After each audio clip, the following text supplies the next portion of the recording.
हैं पालक में निम्न में से कौन सा अम्ल पाया जाता है। ऑप्शन पहला है फार्मिक अम्ल, ऑप्शन दूसरा है लैक्टिक अम्ल, ऑप्शन तीसरा ऑक्जेलिक अम्ल, ऑप्शन चौथा है साइट्रिक अम्ल। तो इसका आंसर हो जाएगा ऑप्शन नंबर तीसरा ऑक्जेलिक अम्ल। तो यहाँ पर हम लोग कुछ अन्य प्रमुख अम्लों के प्राकृतिक स्रोत के बारे में बात करते हैं। तो फार्मिक अम्ल पाया जाता है लाल चींटियों और बिच्छू में। साइट्रिक अम्ल पाया जाता है आपका खट्टे फलों में, जैसे आपका आंवला हो गया। बेंजोइक अम्ल पाया जाता है घास और पत्ते में। ऑक्जेलिक अम्ल पाया जाता है आपका सारेल के वृक्ष में। एसिटिक अम्ल पाया जाता है आपके फलों के रसों में। नाइट्रिक अम्ल पाया जाता है फिटकरी एवं शोरा में। सल्फ्यूरिक अम्ल पाया जाता है आपका हरा कशीश में। टार्टेरिक अम्ल पाया जाता है इमली और अंगूर में। लैक्टिक अम्ल पाया जाता है दूध में। अमीनो अम्ल पाया जाता है प्रोटीन में। हाइड्रोक्लोरिक अम्ल पाया जाता है पाचक रस में। मैलिक अम्ल पाया जाता है कच्चे सेब या फल में। टैनिक अम्ल पाया जाता है चाय में। और यूरिक अम्ल पाया जाता है यूरिन या मूत्र में। तो ऑक्जेलिक अम्ल एक क्रिस्टलीय पदार्थ है जो रंगहीन घोल बनाने के लिए पानी में घुल जाता है। पालक और गोभी, ब्रोकली, अमजोद और टमाटर जैसे खाद्य पदार्थों में यह होता है। लॉन्ड्री में एसिड रिंस के रूप में ऑक्जेलिक अम्ल का व्यापक रूप से उपयोग किया जाता है, क्योंकि यह जंग और स्याही के दाग को हटाने के लिए एक बहुत अच्छा उदाहरण है। यह सबसे मूल डाई कार्बोक्सिलिक अम्ल है। यह एक सफ़ेद क्रिस्टलीय पदार्थ है जो अधिकांश अघुलनशील लौह यौगिकों को पानी में घुलनशील जटिल आयनों में परिवर्तित करता है। टार्टरिक अम्ल एक सफ़ेद क्रिस्टलीय कार्बनिक अम्ल है जो अंगूर, केले, इमली और साइट्रिक सहित कई फलों में प्राकृतिक रूप से पाया जाता है। लैक्टिक अम्ल मुख्य रूप से मांसपेशियों को कोशिकाओं और लाल रक्त कोशिकाओं द्वारा उत्पन्न होता है। यह मुख्य रूप से डेयरी उत्पादों में पाया जाता है। खट्टे फल, विशेष रूप से नींबू और नींबू के प्राकृतिक रूप से साइट्रिक अम्ल होता है। अपने सिंथेटिक रूप में साइट्रिक अम्ल का व्यापक रूप से भोजन, सफाई उत्पादों और पोषक तत्वों की खुराक में एक योजक के रूप में प्रयोग किया जाता है।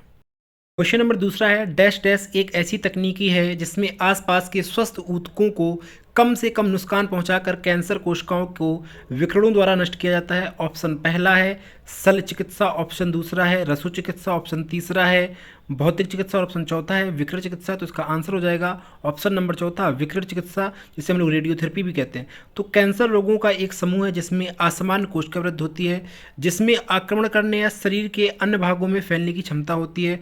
सौम्य ट्यूमर के साथ ये विपरीत है जो फैलते नहीं हैं।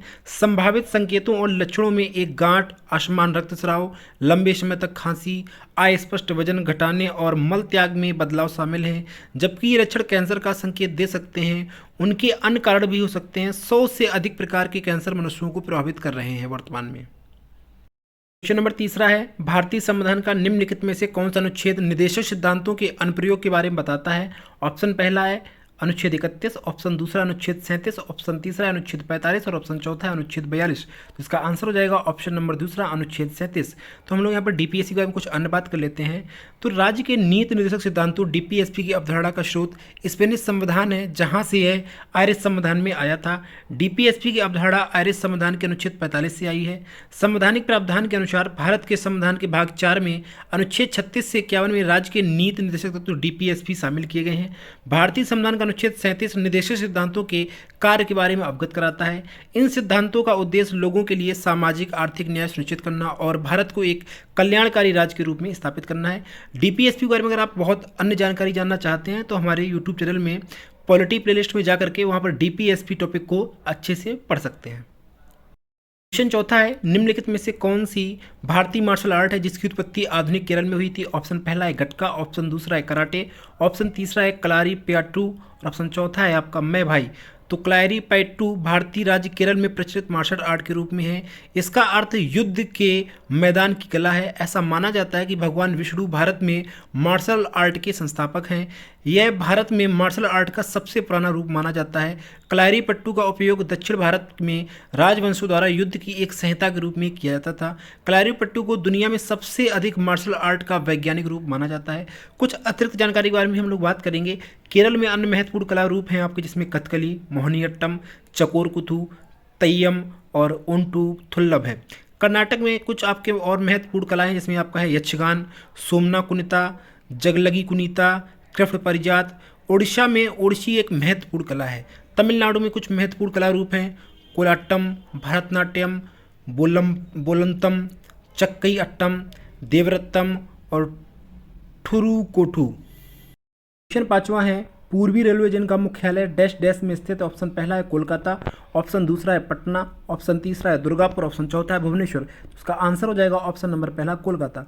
तो पूर्वी रेल मंडल का मुख्यालय कोलकाता में स्थित है।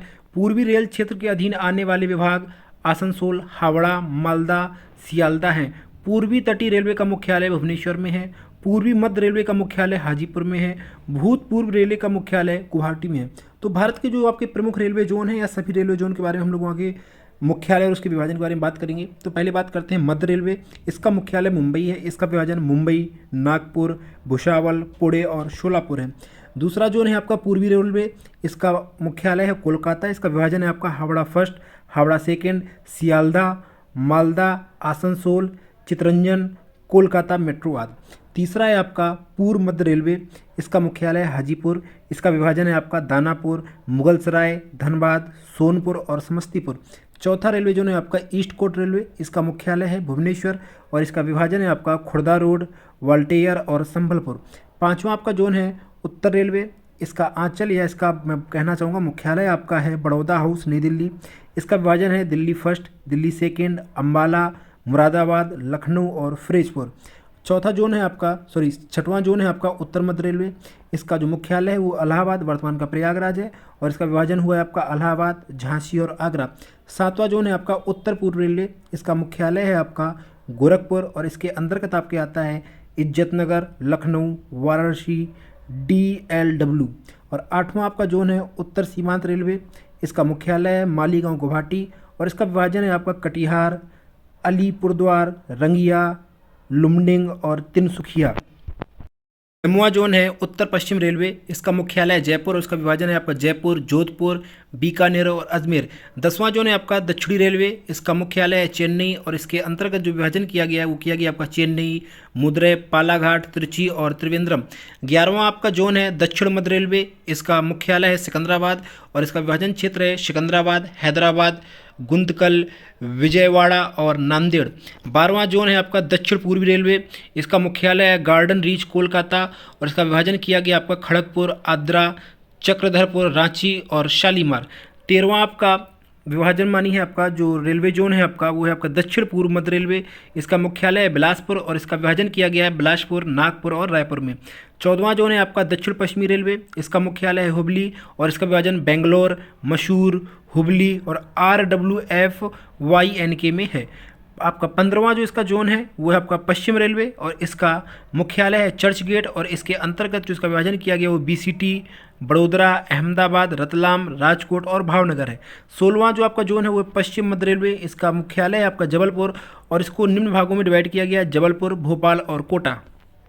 क्वेश्चन नंबर 6 है हर्षेण डैश डैश के दरबारी कवि थे। ऑप्शन पहला है अशोक, ऑप्शन दूसरा है बिंदुसार, ऑप्शन तीसरा है समुद्रगुप्त और ऑप्शन चौथा है आपका बिंबिसार। तो इसका आंसर हो जाएगा ऑप्शन नंबर तीसरा समुद्रगुप्त। तो यहाँ पर हम हर्षेण के बारे में कुछ अन्य जानकारी भी बात करते हैं। तो हर्षेण गुप्त सम्राट समुद्रगुप्त के औपचारिक कवि थे। इलाहाबाद स्तंभ शिलालेख जिसे प्रयाग पर्वत के नाम से भी जाना जाता है में हर्षेण द्वारा रचित 13 नामों का उल्लेख है। प्रयाग के गुप्त अवलोकों के राजनीतिक इतिहास को जानने के लिए महत्वपूर्ण अभिलेखी स्मारकों में से एक है। समुद्रगुप्त कई कवियों और बुद्ध का संरक्षक था जिसमें से एक प्रमुख थे आपके हर्षेण। समुद्रगुप्त चंद्रगुप्त प्रथम का पुत्र और उत्तराधिकारी था और गुप्त वंश का सबसे महान शासक भी था। उसने कुषाणों और अन्य छोटे राज्यों पर विजय प्राप्त की और गुप्त साम्राज्य का बहुत ही विस्तार किया था। V.A. स्मिथ ने उन्हें भारत का नेपोलियन भी कहा था। उसने उत्तर भारत के राजाओं को हराने के बाद प्रदेशों पर कब्जा कर लिया लेकिन दक्षिण भारत पर कब्जा नहीं कर पाया। जावा, सुमात्रा और मलाया द्वीप पर उसने अधिकार साबित करते हुए उन्होंने एक मजबूत नौसेना बनाई थी। कहा जाता है कि उन्होंने कई समरूपता की भी रचना की थी। उनके कुछ सिक्कों पर उन्हें वीणा बजाते हुए प्रस्तुत किया गया था। उन्हें अश्वमेघ यज्ञ भी किया था। चीनी के सूत्रों के अनुसार श्रीलंका के शासक मेघवर्मा ने अपने पास में बौद्ध मंदिर बनाने की अनुमति के लिए एक मिशनरी को भेजा था। इलाहाबाद स्तंभ शिला में धर्म प्रचार बंधु की डिग्री का उल्लेख है अर्थात वे ब्राह्मण धर्म के संस्थापक थी। कुछ अतिरिक्त जानकारी है जो आपके एग्जाम में पूछी गई है। बाण भट्ट राजा हर्षवर्धन के दरबारी कवि थे। चंद्रबरदाई पृथ्वीराज चौहान के दरबारी कवि थे और भवभूति कन्नौज के राजा यशोवर्मन के दरबारी कवि थे। नंबर 7वां है होजागिरी भारत के किस राज्य का एक लोक नृत्य है। ऑप्शन पहला है उत्तर प्रदेश, ऑप्शन दूसरा है कर्नाटक, ऑप्शन तीसरा है गोवा, ऑप्शन चौथा है त्रिपुरा। तो इसका आंसर हो जाएगा ऑप्शन नंबर चौथा त्रिपुरा। तो होजागिरी एक लोक नृत्य है जो त्रिपुरा राज्य में रियांग कबीले के त्रिपुरी लोगों द्वारा चलाया जाता है। यह महिलाओं और युवा लड़कियों द्वारा किया जाता है। एक टीम में लगभग 4 से 6 सदस्य गाते हैं, मिट्टी के घड़े पर संतुलन बनाते हैं और सिर पर समुद्र और हाथ पर मिट्टी के दीपक जैसे अन्य प्राप्त का प्रबंधन करते हैं, जबकि शरीर का केवल आधा भाग हिलता है। कुछ अतिरिक्त जानकारी है जो आपके एग्जाम में पूछे गए हैं। बिरता पश्चिम बंगाल का पारंपरिक लोक नृत्य महिलाओं द्वारा किया जाता है। बदलते हुए नृत्य नागालैंड की चांगनांग जातियों द्वारा यह एक पारंपरिक लोक नृत्य माना जाता है। बिहू असम का सबसे लोकप्रिय नृत्य है। तो कुछ हम लोग अन्य राज्यों के आपके नृत्यों के लोक नृत्यों के बारे में बात करेंगे। तो पश्चिम बंगाल के लोक नृत्य हैं आपके ब्रता, पुरुलिया छऊ, संथाली, मुंडारी और बाउली। नागालैंड के लोक नृत्य हैं आपके रंगमा, जेलियांग, नुइसोरियन और गेथिंगलिम। और असम के हैं आपके बिहू, बिछुआ, नटपूजा, महाराष्ट्र, कलिगोपाल, बिगरुम्बा, नागा नृत्य, खेल गोपाल आदि। क्वेश्चन नंबर 8वां है, निम्नलिखित में से कौन ओडिशा का पहला ओडिसी नर्तक नृत्यांगना है जिन्हें वर्ष 2000 में पद्म विभूषण सम्मान प्राप्त हुआ? ऑप्शन पहला है रुक्मणी देवी अरुंडेल, ऑप्शन दूसरा है केलुचरण महापात्र, ऑप्शन तीसरा है उदय शंकर, ऑप्शन चौथा है इलियाना सिटारस्टी। तो इसका आंसर हो जाएगा ऑप्शन नंबर दूसरा केलुचरण महापात्र। तो केलुचरण महापात्र 8 जनवरी 1926 को इनका जन्म हुआ और 7 अप्रैल 2004 को इनका निधन हो गया था। एक प्रसिद्ध भारतीय शास्त्रीय नर्तक, गुरु और ओडिसी नृत्य के प्रतिपादक थे जिन्हें 20वीं शताब्दी में इस शास्त्रीय नृत्य के पुनरुद्धार और लोकप्रिय बनाने का श्रेय दिया जाता है।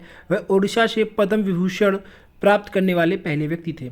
नेक्स्ट क्वेश्चन है, क्वेश्चन नंबर 9वां है, द ग्रेट इंडियन नोवेल पुस्तक के लेखक कौन है? ऑप्शन पहला है के नेटवर्क सिंह, ऑप्शन दूसरा है शशि थरूर, ऑप्शन तीसरा है कड़बेदी, ऑप्शन चौथा है आपका अरुण शौरी। इसका आंसर हो जाएगा ऑप्शन नंबर दूसरा शशि थरूर। क्वेश्चन नंबर 12 है, निम्नलिखित में से किस राजनीतिक दल ने भारत में पंजाबी सूबा आंदोलन का नेतृत्व किया था? ऑप्शन पहला है श्रोमणी अकाली दल, ऑप्शन दूसरा है गदर पार्टी, ऑप्शन तीसरा है आपका भारतीय राष्ट्रीय कांग्रेस और ऑप्शन चौथा है भारतीय जनता पार्टी। तो इसका आंसर हो जाएगा ऑप्शन नंबर पहला श्रोमणी अकाली दल। तो पंजाबी सूबा आंदोलन क्षेत्र में पंजाबी सूबा प्रदेश बनाने के लिए 1950 के दशक में श्रोमणी अकाली दल के नेतृत्व में चला था। इसके कारण पंजाबी बहुसंख्यक पंजाब, हरियाणवी बहुसंख्यक हरियाणा और पहाड़ी बहुसंख्यक हिमाचल प्रदेश की स्थापना हुई थी। तो पंजाब राज्य के गठन के बारे में हम लोग बात करते हैं तो पंजाब पुनर्गठन अधिनियम 1966 और राज्य पुनर्गठन आयोग की पूर्व छिपानी के अनुसार के पास होने के साथ वर्ष 1966 में पंजाब से अलग होकर भारत का 17वां राज्य बना। इस प्रकार पूर्वी पंजाब और पूर्व राज्य अब 2 राज्यों पंजाब और पंजाब में विभाजित हो गया था। कुछ क्षेत्र केंद्र में प्रदेश हिमाचल प्रदेश में भी स्थानांतरित कर दिया गया था। पंजाब और हरियाणा दोनों की अस्थायी राजधानी के रूप में सेवा करने के लिए चंडीगढ़ को एक केंद्र बनाया गया था। क्वेश्चन नंबर 13 है, अमित भारत में लोकसभा चुनाव लड़ना चाहता है, निर्वाचन क्षेत्र की अधिकतम सीमा कितनी है जहां जहां से वह चुनाव लड़ सकता है? ऑप्शन पहला है अनंत, ऑप्शन दूसरा है 3, ऑप्शन तीसरा है 2 और ऑप्शन चौथा है 1। तो इसका आंसर हो जाएगा ऑप्शन नंबर तीसरा 2। तो चुनाव लड़ने के लिए एक निश्चित एक्ट है जिसे जनप्रतिनिधित्व अधिनियम कहा जाता है, जिसके तहत सारी प्रक्रियाएं होती हैं। इस एक्ट की धारा 33 किसी व्यक्ति की उम्मीदवारी के लिए सीटों की सीमा तय करती है। देश में 2 सीटों से चुनाव लड़ने के लिए ढेरों उदाहरण मिल जाएंगे। वहीं वर्ष 1996 तक तो कुछ नेताओं ने 3-3 सीटों से चुनाव लड़ा है। जनप्रतिनिधि अधिनियम की धारा 33 के मुताबिक एक उम्मीदवार को एक से ज़्यादा कितनी भी सीटों में चुनाव लड़ सकता है। बाद में इसको लेकर जब सवाल उठने लगे तो साल 1996 में धारा 33 में संशोधन किया गया, जिसके बाद धारा 33(7) के अनुसार कोई भी उम्मीदवार केवल 2 सीटों से एक साथ चुनाव लड़ सकता है। नंबर 14 है, निम्नलिखित में से कौन लिटिल अंडमान को भारत के दक्षिणी अंडमान से अलग करता है? ऑप्शन पहला है मिनिकॉय द्वीप, ऑप्शन दूसरा है अमीन द्वीप द्वीप समूह, ऑप्शन तीसरा है रीयूनियन हॉटस्पॉट, ऑप्शन चौथा है डंकन मार्ग या पैसेज कहते हैं। तो इसका आंसर हो जाएगा ऑप्शन नंबर चौथा डंकन मार्ग। भारत के प्रमुख द्वीप समूह बंगाल की खाड़ी में अंडमान और निकोबार द्वीप समूह और अरब सागरों में लक्षद्वीप समूह है। इंडियन प्लेट और वर्मा माइनर प्लेट के बीच टक्कर के कारण अंडमान और निकोबार द्वीप समूह का गठन किया गया था। अंडमान और निकोबार द्वीप समूह को अरकान योमा रेंज का दक्षिण पूर्वी विस्तार है। लक्षद्वीप समूह प्रवाल द्वीप है। यह द्वीप रियूनियन आर्क का एक हिस्सा है। कुछ अन्य महत्वपूर्ण बिंदु पर भी चर्चा करेंगे। तो अंडमान व निकोबार एक द्वीप समूह है। यह समूह 265 बड़े और छोटे द्वीप समूह जिसमें 203 अंडमान द्वीप समूह और 62 निकोबार द्वीप समूह से बना हुआ है। अंडमान द्वीप समूह को 3 मुख्य द्वीपों उत्तर, मध्य और दक्षिण में विभाजित किया गया है। डंकन मार्ग छोटे अंडमान को दक्षिण अंडमान से अलग करता है। उत्तर में द्वीपों का ग्रेट अंडमान समूह दक्षिण में निकोबार द्वीप से 10 डिग्री चैनल द्वारा अलग किया जाता है। पोर्ट ब्लेयर अंडमान निकोबार द्वीप समूह की राजधानी दक्षिण अंडमान में है। निकोबार द्वीप समूह में ग्रेट निकोबार सबसे बड़ा है। इनमें से अधिकांश द्वीप तृतीयक बलुआ पत्थर, चूना पत्थर और मूल और अल्ट्रावार्षिक ज्वालामुखी पर स्थित सील से बने हुए हैं। उत्तरी अंडमान में सैंडल पीक 737 मीटर सर्वोच्च ऊंचा शिखर है। कुछ द्वीप प्रवाल पोस्टियों से युक्त हैं। नंबर 15 है, दिए गए कथनों में से कौन सा कथन सत्य है? ऑप्शन को पॉइंट फर्स्ट है इसमें 1756 में अली वर्दी खान की मृत्यु के बाद सिराजुद्दौला बंगाल का नवाब बना। सेकेंड स्टेटमेंट है 1757 में रॉबर्ट क्लाइव ने प्लासी में सिराजुद्दौला के विरुद्ध युद्ध में अपनी कंपनी की सेना का नेतृत्व किया था। तो इसका ऑप्शन पहला है ना तो फर्स्ट ना ही सेकंड। ऑप्शन दूसरा है फर्स्ट और सेकंड दोनों। ऑप्शन तीसरा है केवल फर्स्ट और ऑप्शन चौथा है केवल सेकंड। तो इसका आंसर हो जाएगा ऑप्शन नंबर सेकंड, फर्स्ट और सेकंड दोनों। तो यहाँ पर हम लोग कुछ अन्य बिंदु पर चर्चा करेंगे जो आपके एग्जाम में पूछे गए हैं या पूछे जा सकते हैं।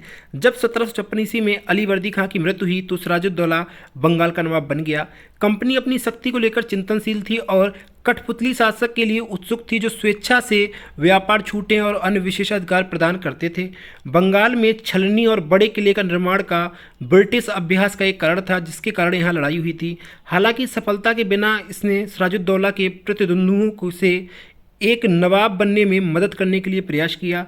निरंकुश सिराजुद्दौला ने कंपनी को अपने प्रभुत्व वाले राजनीतिक मामलों में दखल देना बंद करने, किलेबंदी को बंद करने और राजस्व का भुगतान करने के लिए कहा था। बातचीत विफल होने के बाद नवाब ने 30,000 सैनिकों के साथ कासिम बाजार में अंग्रेजी कारखाने की ओर कूच किया। कंपनी ने अधिकारियों को पकड़ लिया, चौकियों को बंद कर दिया, सभी अंग्रेजों को जाम कर दिया और अंग्रेजी जहाज़ों को अवरुद्ध कर दिया। तब उन्होंने कंपनी के किले पर नियंत्रण स्थापित करने के लिए कलकत्ता तक मार्च किया। कलकत्ता के पतन की खबरें हैं कि मद्रास में कंपनी के अधिकारियों ने बड़े से बड़े मजबूत कोर्ट रॉबर्ट क्लाइव की कमान में सेना भेज दी थी। नवाब के साथ लंबी बातचीत हुई। अंत में 1757 ईस्वी में रॉबर्ट क्लाइव ने प्लासी में सिराजुद्दौला के खिलाफ कंपनी की सेना का नेतृत्व किया था। नवाब की पराजय का एक प्रमुख कारण यह था कि सिराजुद्दौला के कमांडरों में से एक मीर जाफर के नेतृत्व वाली सेना ने कभी युद्ध नहीं किया था। मीर जाफर द्वारा ब्रिटिश गतिविधियों की शिकायत करने के बाद मीर कासिम को मीर जाफर के स्थान पर स्थापित किया गया था। जब मीर कासिम ने शिकायत की तो बक्सर में 1764 ईस्वी की लड़ाई में हरा दिया गया और बंगाल से निकाल दिया गया और मीर जाफर को फिर से स्थापित किया गया। क्लाइव ने सिराजुद्दौला को परास्त के बाद उसे नवाब बनाने का वादा करके अपना समर्थन हासिल करने के लिए कहा था। नंबर 16 है, महावीर जयंती डैश डैश माह में मनाई जाती है। ऑप्शन पहला है मई, ऑप्शन दूसरा है दिसंबर, ऑप्शन तीसरा है अप्रैल और ऑप्शन चौथा है सितंबर। तो इसका आंसर हो जाएगा ऑप्शन नंबर तीसरा अप्रैल। महावीर जयंती धर्म के आध्यात्मिक गुरु भगवान महावीर के जन्म को मार्क करने के लिए मनाई जाती है। इस साल आज 14 अप्रैल को मनाई जा रही है। कहा जाता है कि भगवान महावीर का जन्म 599 ईसा पूर्व हिंदू कैलेंडर के चैत्र महीने के 13वें दिन हुआ था। उनका जन्म स्थान कन्याग्राम बिहार में है। उन्हें जैन धर्म का संस्थापक भी माना जाता है और वे इस धर्म के 24वें और अंतिम तीर्थकर थे। कुछ अतिरिक्त जानकारी की बात करेंगे। Doctor B R. अम्बेडकर जयंती भारत में हर साल 14 अप्रैल को मनाई जाती है। उनका जन्म 14 अप्रैल 1891 को हुआ था। उन्होंने भारत के वित्त आयोग की स्थापना की थी। उन्हें भारतीय संविधान के निर्माता के रूप में भी जाना जाता है। उन्होंने 29 अगस्त 1947 से 24 जनवरी 1950 तक भारत के पहले कानून और न्याय मंत्री के रूप में कार्य किया था। क्वेश्चन नंबर 19 है, 2011 की जनगणना के अनुसार देश के सबसे कम जनसंख्या वाला राज्य कौन सा है? ऑप्शन पहला है बिहार, ऑप्शन दूसरा है असम, ऑप्शन तीसरा है झारखंड और ऑप्शन चौथा है सिक्किम। तो इसका आंसर हो जाएगा आंसर नंबर चौथा, ऑप्शन नंबर चौथा हो जाएगा सिक्किम। तो राज्य की जनगणना 2011 के अनुसार भारत में सबसे अधिक आबादी वाला राज्य उत्तर प्रदेश है। देश में सबसे कम आबादी वाला राज्य सिक्किम है। मिजोरम भारत का दूसरा सबसे कम आबादी वाला राज्य है। सिक्किम पूर्वोत्तर भारत का एक राज्य है। यह उत्तर और उत्तर पूर्व में चीन के तिब्बत स्वायत्त क्षेत्र, पूर्व में भूटान, पश्चिम में नेपाल के प्रांत की संख्या 1 और दक्षिण में पश्चिम बंगाल की सीमा है। क्वेश्चन नंबर 18वां है, रजिया सुल्तान डैश डैश की बेटी थी। ऑप्शन पहला है बाबर, ऑप्शन दूसरा कुतुबुद्दीन ऐबक, ऑप्शन तीसरा इल्तुतमिश और ऑप्शन चौथा है अकबर। तो इसका आंसर हो जाएगा ऑप्शन नंबर तीसरा इल्तुतमिश। तो सुल्तान रजियाद उल दुनिया व उद्दीन, जिसने रजिया सुल्तान के नाम से जाना जाता है, भारतीय उपमहाद्वीप के उत्तरी भाग में दिल्ली सल्तनत की शासक थीं। वह उपमहाद्वीप की पहली मुस्लिम शासक और दिल्ली की एकमात्र महिला मुस्लिम शासक थीं। 1236 में सुल्तान इल्तुतमिश की बेटी दिल्ली की सुल्तान बनी। लेखिका मिनहाज ए सिराज को लगा कि वह सक्षम है, लेकिन एक महिला के रूप में उसका अपना शासक स्वीकार नहीं किया जा सकता है। कुछ अतिरिक्त जानकारी जो इनसे संबंधित एग्जाम में पूछी गई हैं। रजिया सुल्तान बहुत समझदार, एक उत्कृष्ट पोशाक, बहादुर और अपने पिता की तरह एक योद्धा थी। हालांकि उनका शासन केवल 3 साल का था, फिर भी उसने कर्म इतिहास के बारे में दर्ज किया गया है। दिल्ली में रजिया सुल्तान का मकबरा उन जगहों में से एक है जो एक डेयर डेविल वुमन की स्मृति की पहल है। वह एक आदमी की तरह कपड़े पहने और खुले में बैठने की भी प्रथा का प्रारंभ किया था। वह एक प्रभावशाली शासका थीं और एक सम्राट की सारी विशेषताएं उनके अंदर समाहित थीं। प्रश्न नंबर 19 है, नीति आयोग द्वारा प्रतिस्थापित किए जाने से पूर्व इनमें से किस संगठन का लकड़वाला सूत्र का प्रयोग करके बेरोजगारी से संबंधित आंकड़ों को संकलित किया जाता था? ऑप्शन पहला है वित्त आयोग, ऑप्शन दूसरा है योजना आयोग, ऑप्शन तीसरा है श्रम आयोग और ऑप्शन चौथा है वेतन आयोग। तो इसका आंसर हो जाएगा ऑप्शन नंबर दूसरा, योजना आयोग। तो इससे संबंधित कुछ अन्य महत्वपूर्ण बिंदु पर भी चर्चा करेंगे। तो राष्ट्रीय नमूना सर्वेक्षण कार्यालय ने लगभग 5 साल की रेटिंग पर भारतीय सकल घरेलू खपत व्यय के लिए एक बड़ा नमूना सर्वेक्षण के आधार पर गरीबी का अनुमान किया था। सतर्कता और कार्यक्रम मंत्रालय के राष्ट्रीय अधीन सर्वेक्षण कार्यालय भारत में गरीबी के लिए नीति आयोग की इकाई है। कुछ अतिरिक्त जानकारी की बात करेंगे तो भारत में गरीबी रेखा का प्रतिधारण उपभोक्ता व्यय पर आधारित है। अलग समिति 1979, लकड़वाला समिति 1993, द्रुध्री समिति 2009, रंगराजन समिति 2012 गरीबी सर्वेक्षण और उन्मादी समिति से संबंधित हैं। भारत में जनसंख्या विस्फोट, बेरोजगारी, कम कृषिगत आर्थिक विकास का कम दर आदि के कारणों में भी शामिल किया गया है। क्वेश्चन नंबर 20 है, संविधान में अनुसूचित जनजाति आदेश संशोधन विधेयक 2022 7 फरवरी 2022 को लोकसभा में डैश डैश ने पेश किया था। ऑप्शन पहला है अर्जुन मुंडा, ऑप्शन दूसरा है रमेश बिधूड़ी, ऑप्शन तीसरा है अमित शाह और ऑप्शन चौथा है राजनाथ सिंह। तो इसका आंसर हो जाएगा ऑप्शन नंबर पहला अर्जुन मुंडा। तो कुछ हम लोग अंत बिंदु पर भी चर्चा कर सकते हैं। तो आदिवासी मामलों के मंत्री अर्जुन मुंडा ने 7 फरवरी 2022 को राज्यसभा में संविधान के अनुसूचित जातियां और अनुसूचित जनजाति आदेश संशोधन बिल 2022 को पेश किया। बिल निम्नलिखित संशोधन करता है। पहला, संविधान अनुसूचित जातियां आदेश 1950 एससी आदेश और संविधान अनुसूचित जनजातियां आदेश 1950 एसटी आदेश। एससी आदेश में विभिन्न राज्यों और केंद्र शासित प्रदेशों में अनुसूचित जातियां एससीज मानी जाने वाली जातियां, मूल वंश और जनजातियों को निर्दिष्ट किया गया है। एसटी आदेश में विभिन्न राज्यों और केंद्र शासित प्रदेशों में अनुसूचित जनजातियां एसटी मानी जाने वाली जनजातियों और जनजातीय समुदायों को निर्दिष्ट किया गया है। नंबर 21 है, बैटरी एसिड का रासायनिक नाम क्या है? ऑप्शन पहला है बेरियम सल्फेट, ऑप्शन दूसरा है हाइपोक्लोरस एसिड, ऑप्शन तीसरा है बोरिक एसिड, ऑप्शन चौथा है सल्फ्यूरिक एसिड। तो इसका आंसर हो जाएगा ऑप्शन नंबर चौथा सल्फ्यूरिक एसिड। तो अन्य बिंदु पर भी चर्चा कर सकते हैं। तो सल्फ्यूरिक एसिड एक तैलीय तरल है जो प्रकृति में चिपचिपा होता है, यह पानी में घुलनशील है और वर्षा का एक घटक है।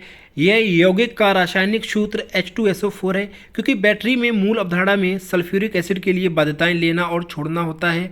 इन कार बैटरियों में सल्फ्यूरिक एसिड का एक इलेक्ट्रोलाइट का उपयोग किया जाता है। एसिटिक एसिड CH3COOH एक एथेनोइक एसिड भी कहा जाता है।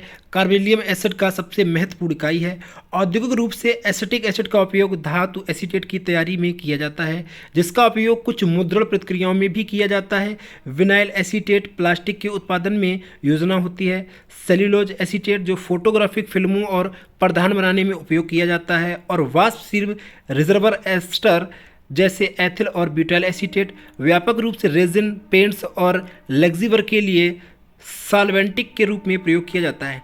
नाइट्रिक एसिड का उपयोग अमोनियम वर्क्स और कैल्शियम अमोनियम वर्क्स के उत्पादों के रूप में किया जाता है, जो शब्दावली के रूप में उपयोग किए जाते हैं।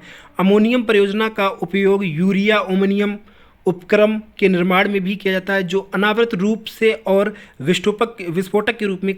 क्वेश्चन नंबर 22 है, अली अकबर खान का संबंध किस वाद्य यंत्र से था? ऑप्शन पहला सरोद, ऑप्शन दूसरा मंजीरा, ऑप्शन तीसरा वीणा, ऑप्शन चौथा सारंगी। तो इसका आंसर हो जाएगा ऑप्शन नंबर पहला सरोद। तो हम यहाँ पर उस्ताद अली अकबर खान के बारे में जरा बात करते हैं। तो वह मेहर घराने के एक भारतीय हिंदुस्तानी शास्त्रीय संगीतज्ञ थे, जिन्हें सरोद वादन में उनकी कुशलता के लिए जाना जाता था।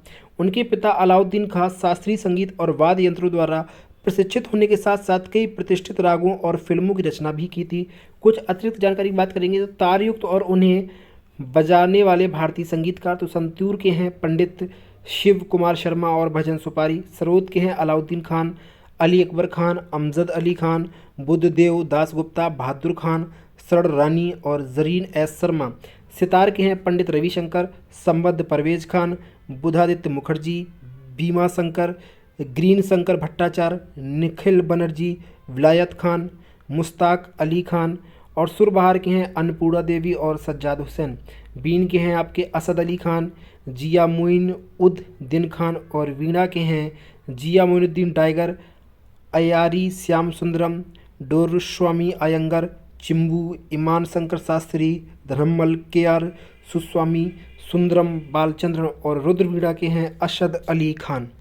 नंबर 23 है, भारतीय टीम के किस खिलाड़ी ने 2022 में श्रीलंका के दौरे के दौरान क्रिकेट टेस्ट सीरीज में मैन ऑफ द सीरीज पुरस्कार जीता? ऑप्शन पहला है श्रेयस अय्यर, ऑप्शन दूसरा है ऋषभ पंत, ऑप्शन तीसरा है रोहित शर्मा और ऑप्शन चौथा है केएल राहुल। तो इसका आंसर हो जाएगा ऑप्शन नंबर दूसरा ऋषभ पंत। क्वेश्चन नंबर 24 है, निम्नलिखित में से कौन भारत का सबसे बड़ा स्तूप है? ऑप्शन पहला है भरूच, ऑप्शन दूसरा है धमेक, ऑप्शन तीसरा है केसरिया और ऑप्शन चौथा है आपका अमरावती। तो इसका आंसर हो जाएगा ऑप्शन नंबर पहला भरूच। तो कुछ अन्य बिंदु पर चार्ज करते हैं। तो भरूच मूर्तिकला संगुकाल मध्य दूसरी शताब्दी ईसा पूर्व की प्रारंभिक भारतीय मूर्तियां थीं जो मध्य प्रदेश में भरूच के महान स्तूप या सतहों के टीलों को दर्शाती थी। यह बड़े पैमाने पर नष्ट हो गया था और अधिकांश मौजूदा सतह, रेलिंग और प्रवेश द्वार अब कोलकाता या कलकत्ता में भारतीय संग्रहालय में स्थित हैं। भरूच सतहों में मूर्तियां पूरे उत्तर भारत में स्थित हैं। यह सुझाव देते हैं कि शैली के प्रकार भरूच स्थल का मुख्य था। कुछ महत्वपूर्ण बिंदु बात करेंगे तो रामभर स्तूप महापरिनिर्वाण बंदर के से 1.5 किलोमीटर दूर है। यह बड़ा स्तूप 15 मीटर की ऊंचाई तक है। यह उसी स्थल को मार्क करता है जहां भगवान बुद्ध का अंतिम संस्कार किया गया था। प्राचीन बौद्ध ग्रंथों ने इस स्तूप को मुकुट बंधन चैत्य के रूप में संदर्भित किया है। चौखंडी स्तूप का निर्माण गुप्त काल की 4वीं और 5वीं शताब्दी के दौरान किया गया था और माना जाता है कि यह उस स्थान को मार्क करता है जहां बुद्ध पहली बार 5 तपस्वियों के समूह से मिले थे जो बाद में उनके पहले शिष्य बन गए थे। आकारों के ऊपर की ओर कुछ बढ़ते हैं जिससे बुढ़ की बनावट के लिए दिया गया था। 25 मार्च 2022 में लगातार दूसरी बार उत्तर प्रदेश के मुख्यमंत्री के रूप में किसने शपथ ली? ऑप्शन पहला है मोहन प्रकाश, ऑप्शन दूसरा है अखिलेश यादव, ऑप्शन तीसरा है योगी आदित्यनाथ, ऑप्शन चौथा है हरीश रावत। तो इसका आंसर हो जाएगा ऑप्शन नंबर तीसरा योगी आदित्यनाथ।